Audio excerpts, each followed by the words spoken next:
എല്ലാവർക്കും എൻ്റെ പുതിയൊരു വീഡിയോയിലേക്ക് സ്വാഗതം. ഇന്ന് ഞാൻ ഇവിടെ തയ്യാറാക്കാൻ പോകുന്നത് നുറുക്കാണ്, ബട്ടർ നുറുക്ക്. വളരെ എളുപ്പത്തിൽ നല്ല ടേസ്റ്റോടുകൂടെ ക്രിസ്പി ആയിട്ട് നമുക്ക് തയ്യാറാക്കിയെടുക്കാം. കുഞ്ഞുങ്ങൾക്കും വലിയവർക്കും ഒരുപാട് ഇത് ഇഷ്ടപ്പെടും. ഇതെങ്ങനെ ഉണ്ടാക്കുന്നത് നോക്കിയാലോ. ഇവിടെ ഞാൻ ഒരു മിക്സിയുടെ ജാറിലോട്ട് 1/2 കപ്പ് പൊട്ടുകടല ഇട്ട് കൊടുക്കുകയാണ്. ഇത് നമുക്ക് നല്ലതായിട്ട് പൊടിച്ചുകൊണ്ട് വരണം. തരിതരിയായിട്ടല്ല, നല്ല പൗഡർ ഫോമിൽ നമുക്കിത് പൊടിച്ചുകൊണ്ട് വരാം. ഇവിടെ ഞാനൊരു പാത്രം എടുത്തിട്ടുണ്ട്. ഇതിൻ്റെ മുകളിലോട്ട് ഒരു അരിപ്പ വെച്ച് കൊടുക്കാം. ഇതിലോട്ട് 250 ml കപ്പിൽ 2 കപ്പ് അരിപ്പൊടി ഇട്ട് കൊടുക്കാം. അരിപ്പൊടി എന്ന് പറഞ്ഞു കഴിഞ്ഞാൽ ഇടിയപ്പം, അപ്പം, പത്തിരിയൊക്കെ ഉണ്ടാക്കുന്ന അരിപ്പൊടി ഉണ്ടല്ലോ, വറുത്ത അരിപ്പൊടി, അതാണ് ഞാൻ ഇവിടെ എടുത്തിരിക്കുന്നത്. മെഷർമെൻറ്റ് കപ്പ് വേണമെന്നില്ല, നമ്മൾ ഏത് കപ്പിലാണോ ആ കപ്പിൽ തന്നെ ബാക്കിയെല്ലാം മെഷർമെൻറ്റായിട്ട് അങ്ങ് എടുത്താൽ മതിയേ. മിക്സിയിൽ പൊടിച്ച് വെച്ചിരിക്കുന്ന കടലപ്പൊടി ഉണ്ടല്ലോ, അതും കൂടെ നമുക്കിതിൻ്റെ കൂട്ടത്തിൽ അങ്ങ് ഇട്ട് കൊടുക്കാം. കാരണം ഇതിലൊട്ടും തരി കാണാൻ പാടില്ല. തരി ഉണ്ടെങ്കിൽ നമ്മൾ ഇത് പീച്ചെടുക്കുന്ന സമയത്ത് ഇത് അച്ചിക്കൂടെ ഇറങ്ങി വരാൻ ബുദ്ധിമുട്ടായിരിക്കും. ഇതിലോട്ട് 2 ടേബിൾ സ്പൂൺ കടലമാവും കൂടെ ഇട്ട് കൊടുക്കാം, കടലപ്പൊടിയില്ലേ അത്. ഇതിലേക്ക് ആവശ്യത്തിനുള്ള ഉപ്പിട്ട് കൊടുക്കാം. അധികം ഉപ്പ് വേണ്ട കേട്ടോ, കുറച്ച് ഉപ്പിട്ട് കൊടുക്കുക. നല്ലതായിട്ട് ഇതിനെ അങ്ങ് ഇടഞ്ഞെടുക്കാം. നമ്മൾ ഇടഞ്ഞെടുത്തിട്ടുണ്ട്. സ്പൂൺ വെച്ച് നല്ലതായിട്ട് ഇതങ്ങ് മിക്സ് ചെയ്ത് കൊടുക്കാം. പൊടി നല്ലതായിട്ട് മിക്സ് ചെയ്തെടുത്തിട്ടുണ്ട്. ഇതിലോട്ട് 1 ടീസ്പൂൺ കരിഞ്ജീരകം ഞാൻ ഇട്ട് കൊടുക്കുകയാണ്. കരിഞ്ജീരകത്തിൻ്റെ ടേസ്റ്റ് ഇഷ്ടമല്ലെങ്കിൽ കരിഞ്ജീരകം ഇട്ട് കൊടുക്കണ്ട കേട്ടോ. ഇതിലോട്ട് 1 ടീസ്പൂൺ വെള്ള എള്ളാണ് ഞാൻ ഇട്ട് കൊടുക്കുന്നത്. നിങ്ങളുടെ കയ്യിൽ കറുത്ത എള്ള ഉള്ളതെന്നുണ്ടെങ്കിൽ കറുത്ത എള്ള് 1 ടീസ്പൂൺ ഇട്ട് കൊടുക്കുക. 1/2 ടീസ്പൂൺ നല്ല ജീരകം എടുക്കുക. അതിങ്ങനെ കയ്യിലോട്ടൊന്ന് ഇട്ട് കൊടുക്കുക. നല്ലതായിട്ട് കൈ കൊണ്ടങ്ങ് ഞെരടിയിട്ട് ഇതിലോട്ടങ്ങ് ഇട്ട് കൊടുക്കുക.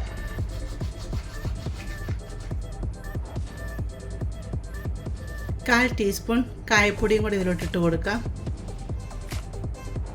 നിങ്ങൾക്ക് മുളക് പൊടി ഇടുന്ന ഇഷ്ടമാണെന്നുണ്ടെങ്കിൽ നിങ്ങൾക്ക് 1 ടീസ്പൂണ് കാശ്മീരി ചില്ലി പൗഡർ ഇട്ട് കൊടുക്കാം കേട്ടോ. ഞാനിപ്പോൾ മുളക് പൊടി ഇട്ട് കൊടുക്കുന്നില്ല. ഇതെല്ലാം കൂടെ നല്ലതായിട്ടങ്ങ് മിക്സ് ചെയ്തെടുക്കാം. ഇനി നമുക്കിതിലോട്ട് ഒരു 1.5 ടേബിൾ സ്പൂൺ ബട്ടർ ഇട്ട് കൊടുക്കാം. ഇപ്പം എൻ്റെ കയ്യിൽ ബട്ടർ ഇരിപ്പില്ല, അതുകൊണ്ട് ഞാൻ നെയ്യാണ് ഇട്ട് കൊടുക്കുന്നത്. ബട്ടർ ആണെങ്കിലും നെയ്യാണെങ്കിലും ഫ്രിഡ്ജിൽ നിന്ന് വെളിയിൽ വെച്ച് ഇതുപോലെ നല്ലതായിട്ട് മെൽറ്റായിട്ട് മാത്രമേ ഇട്ട് കൊടുക്കാവൂ. നിങ്ങളുടെ ബട്ടർ ഉണ്ടെങ്കിൽ ബട്ടർ തന്നെ ഇട്ട് കൊടുക്കണം. നമ്മൾ ബട്ടർ നുറുക്കാണല്ലോ ഉണ്ടാക്കുന്നത്, അപ്പോൾ ബട്ടറിൻ്റെ ഒരു ടേസ്റ്റാണല്ലോ വേണ്ടത്. എന്നിട്ട് കൈ കൊണ്ട് നല്ലതായിട്ട് ഇതിനെ അങ്ങ് മിക്സ് ചെയ്തെടുക്കണം. ബട്ടറൊക്കെ ഇട്ട് കൊടുക്കുമ്പോൾ ഒത്തിരി അങ്ങ് കൂടിപ്പോകരുത്. ഒത്തിരി കൂടിപ്പോയി കഴിഞ്ഞാൽ നുറുക്ക് എണ്ണ കുടിക്കാനായിട്ട് ചാൻസ് ഉണ്ട്. നല്ലതായിട്ട് നെയ്യൊക്കെ ഇങ്ങനെ ഉടച്ചെടുത്ത് എല്ലാ മാവിലോട്ടും ചേരത്തക്ക രീതിയിൽ ഉടച്ചെടുക്കാം. നെയ്യും നമ്മളിട്ട എല്ലാ എല്ലായിടും നല്ലതായിട്ട് മിക്സ് ചെയ്തെടുത്തിട്ടുണ്ട്. നമ്മളിനി മാവിങ്ങനെ മുറുക്കി പിടിക്കുന്ന സമയത്ത് കണ്ടോ ഇങ്ങനെ ഉരുണ്ട് വരണം. കണ്ടോ, ഇങ്ങനെ വരുമ്പോഴാണ് ഇത് കറക്റ്റ് നെയ്യെല്ലാം കറക്റ്റ് പരുവായെന്ന് അറിയുന്നത്. ഇനി നമുക്ക് ഇതിലോട്ട് ആവശ്യത്തിനുള്ള വെള്ളം ഒഴിച്ച് കൊടുത്ത് നമുക്കിതിനെ മിക്സ് ചെയ്യാം. പച്ചവെള്ളം തന്നെ ഒഴിച്ച് കൊടുക്കാം കേട്ടോ. എന്നിട്ട് നമുക്കിത് കുഴച്ചെടുക്കാം. ഇപ്പോൾ ചപ്പാത്തി കുഴയ്ക്കുന്ന പോലെ, അല്ലെങ്കിൽ നമ്മൾ ഇടിയപ്പമൊക്കെ ഉണ്ടാക്കുമ്പോൾ എങ്ങനെ മാവ് കുഴച്ചെടുക്കുന്നത്, ആ ഒരു പരുവത്തിൽ വേണം ഇത് കുഴച്ചെടുക്കാനായിട്ട്. ഒത്തിരി കട്ടിക്കുമല്ല, എന്നാൽ ഒത്തിരി അങ്ങ് ലൂസിലും അല്ല. ആ രീതി വേണം മാവ് കുഴച്ചെടുക്കാനായിട്ട്. കുറേശ്ശെ വെള്ളം ഒഴിച്ച് നമുക്കിതിനെ കുഴച്ചെടുക്കാം.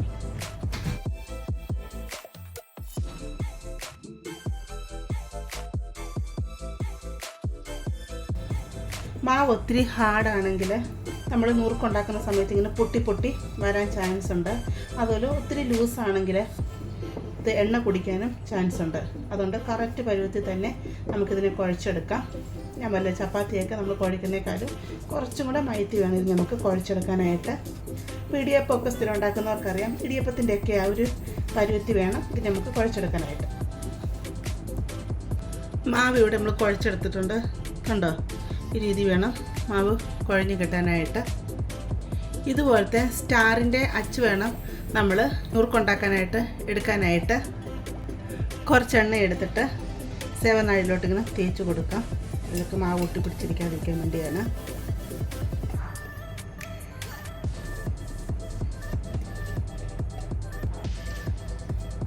കുറച്ച് മാവ് എടുത്തിട്ട് നമുക്ക് 7 ഓയിലിലോട്ട് ഇട്ട് കൊടുക്കാം.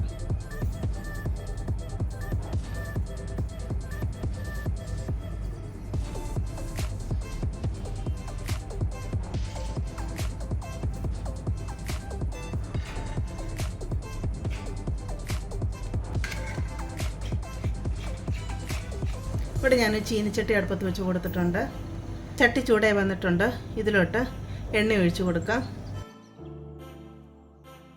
എണ്ണ നന്നായിട്ടൊന്ന് ചൂടായി വരട്ടെ. എണ്ണ ചൂടായോ നോക്കാമേ. എണ്ണ ചൂടായിട്ടില്ല, ശകലോടെ ചൂടാവാനുണ്ട്. എണ്ണ ചൂടാകുമ്പോൾ എന്ന് പറഞ്ഞു കഴിഞ്ഞാൽ നമ്മളിപ്പം ഈ നുറുക്കിട്ടില്ലേ, അത് പൊങ്ങി വരണം. കാന്ന് പോയിട്ട് പൊങ്ങി വരണം. കണ്ടോ, ഇതുപോലെ പൊങ്ങി വരണം. എണ്ണ നന്നായിട്ട് ചൂടായി വന്നിട്ടുണ്ട്. തീ മീഡിയത്തിലിട്ട് കൊടുക്കുക. നമുക്കിതിങ്ങനെ പീച്ചിട്ട് കൊടുക്കാം. ഇടയ്ക്കത് പൊട്ടിച്ചിട്ട് കൊടുക്കുക കേട്ടോ. ഒന്നെങ്കിൽ ഒരു പിച്ചാത്തി വെച്ചോ അല്ല സിസേഴ്സ് വെച്ചോ നിങ്ങൾക്കിത് പൊട്ടിച്ചിട്ട് കൊടുക്കാം കേട്ടോ.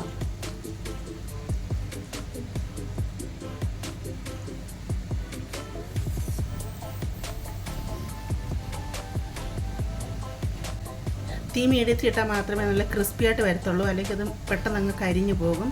ഇത് ക്രിസ്പി ആയിട്ട് വരത്തില്ലേ. ആദ്യം ഒന്ന് ഇളക്കി കൊടുക്കണ്ട. ഇതിങ്ങനെ കിടക്കട്ടെ. 1 മിനിറ്റ് കഴിഞ്ഞിട്ട് മാത്രം ഇളക്കി കൊടുക്കാവൂ. മുമ്പ് ഞാൻ പറഞ്ഞതുപോലെ നിങ്ങൾക്ക് എരിവൊക്കെ താല്പര്യം ഉണ്ടെങ്കിൽ മുളക് പൊടി ഇട്ട് കൊടുക്കാം. മുളക് പൊടിയൊക്കെ ഇട്ട് കൊടുക്കുമ്പോൾ ഒരു ലൈറ്റ് ഓറഞ്ച് കളർ പോലെ കളറൊക്കെ കിട്ടുന്നതായിരിക്കും. നിങ്ങൾ ഒരു പ്രാവശ്യം ഫ്രൈ ചെയ്ത് കഴിഞ്ഞ് നിങ്ങൾ ടേസ്റ്റ് നോക്കുക. ഉപ്പൊക്കെ കുറവെന്ന് തോന്നുവാണെങ്കിൽ പിന്നെ ഈ മാവിൻ്റെ അകത്തോട്ട് ശലുപ്പിട്ടോട് മിക്സ് ചെയ്ത് കൊടുത്താൽ മതി കേട്ടോ. ഒരു ലൈറ്റ് ബ്രൗൺ കളറായി വന്നിട്ടുണ്ട്. ഇത്രയും മതി. നമുക്കിനി ഇതിനെ അങ്ങ് കോരി മാറ്റാം. നമുക്ക് ഈ എണ്ണയിലിട്ട് ഇങ്ങനെ ഇളക്കുമ്പോൾ തന്നെ ഒരു കിരികിരാന്ന് സൗണ്ട് കേൾക്കും. ഏത്തയ്ക്കുപ്പേരിയൊക്കെ ഇങ്ങനെ ഫ്രൈ ചെയ്യുമ്പോൾ അങ്ങനെ കിരികിരാ സൗണ്ട് കേൾക്കത്തില്ലേ. അന്നേരം നമുക്കറിയാം ഇത് ക്രിസ്പിയായി വന്നിട്ടുണ്ടെന്നുള്ളത്. നമുക്കിതിനെ അങ്ങ് കോരി മാറ്റാം.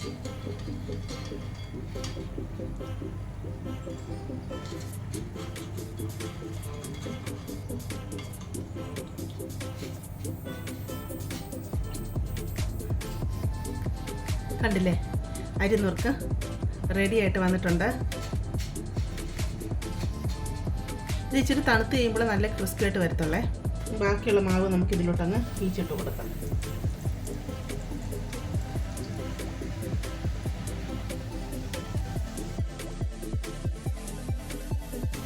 നിങ്ങൾക്ക് നുറുക്കെല്ലാം കൂടെ ഇങ്ങനെ ഒട്ടിയിരിക്കുന്ന തോന്നുവാണെങ്കിൽ കുറച്ച് ഫ്രൈ ആയി കഴിഞ്ഞ് കഴിഞ്ഞിട്ട് തണ്ട് ഫോർക്ക് വെച്ച് ഇങ്ങനെ വിടിവിച്ച് കൊടുത്താൽ മതി കേട്ടോ. അപ്പം ഒന്ന് വിട്ട് കിട്ടേ. പിന്നെ ഇങ്ങനെ തിരിച്ചിട്ട് കൊടുത്താൽ മതി. നുറുക്കിവിടെ റെഡി ആയിട്ടുണ്ട്.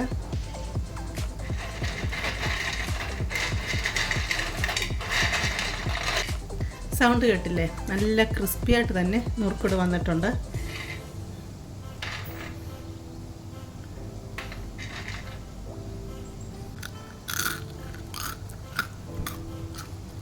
കണ്ടോ, ഞാനത് കഴിച്ച് കാണിച്ചതാണ്. നല്ല ക്രിസ്പിയാണ്. അതുപോലെ ഈ നുറുക്കിൻ്റെ അകത്തോട്ടുണ്ടല്ലോ നടി ചാറ്റ് മസാല ഉണ്ടല്ലോ. ഈ ചാറ്റ് മസാല ഇച്ചിരി ഇട്ടൊന്ന് കഴിച്ച് നോക്കണം കേട്ടോ. ഒത്തിരി വേണ്ട, കുറച്ചതുപോലെ സ്പ്രെഡ് ചെയ്തങ്ങ് ഇട്ട് കൊടുക്കുക കേട്ടോ. അങ്ങ് മിക്സ് ചെയ്ത് കഴിക്കണം കേട്ടോ. സത്യം പോലെ ഉണ്ടല്ലോ ഒരു പ്രത്യേക ഒരു ടേസ്റ്റ് തന്നെയാണ്. ഇപ്പോൾ നുറുക്ക് അങ്ങനെ തന്നെ കഴിക്കാൻ താല്പര്യമുള്ളവർ അങ്ങനെ തന്നെ കഴിക്കാം. ഞാനൊരു ഓപ്ഷൻ പറഞ്ഞതേ ഉള്ളൂ. ഇപ്പോൾ കുഞ്ഞുങ്ങൾക്കൊക്കെ ചാറ്റ് മസാല ഇട്ട് കൊടുത്താൽ തീർച്ചയായിട്ടും അവർക്കത് ഇഷ്ടപ്പെടും.